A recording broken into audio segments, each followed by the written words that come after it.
Aholi salomatligini muhofaza qilish, iste'mol bozorida sifatsiz va xavfli mahsulotlarning noqonuniy muomalasiga chek qo'yish muhim masaladir.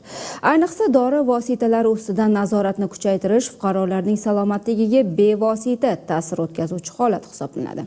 Ana shunday holatlarning oldini olish maqsadida Andijon viloyati bojxona boshqarmasi tomonidan maxsus tadbir o'tkazildi. Unda dorixonalardan birida yaroqlilik muddati o'tgan hamda sifati kafolatlanmagan dori vositalari saqlanib kelinayotganligi fosh etildi.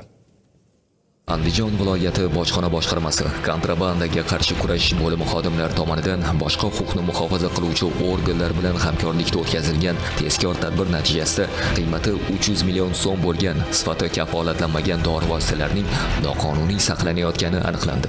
Asaka tumanida o'tkazilgan tadbir davomida ushbu hududda faoliyat yuritayotgan dorixona belgilangan tartibda ko'zdan kechirilganida uning ichki xonasida qutilar va selofan paketlarda belgilangan me'yoriy talablarga zid ravishda saqlangan 257 turdagi jami 137.892 dona dori vositalari borligi ma'lum bo'ldi. O'rganishlar davomida ushbu mahsulotlarning 64 turdagi 1633 donasining yaroqlilik muddati o'tib ketgani ham aniqlangan.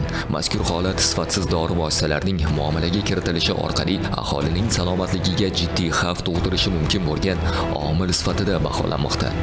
Aholi salomatligini muhofaza qilish maqsadida Andijon viloyati bojxona boshqarmasi xodimlari tomonidan sifati kafolatlanmagan dori vositalarining noqonuniy saqlanishi va ularning oldi sotisi bilan bog'liq 110 ta huquqbuzarlik holatlari aniqlangan. Natijada umumiy qiymati 5 milliard so'm bo'lgan sifatsiz, shu bilan birga yaroqlilik muddati o'tgan dori vositalari aholi iste'moliga yetib borishining oldi olindi.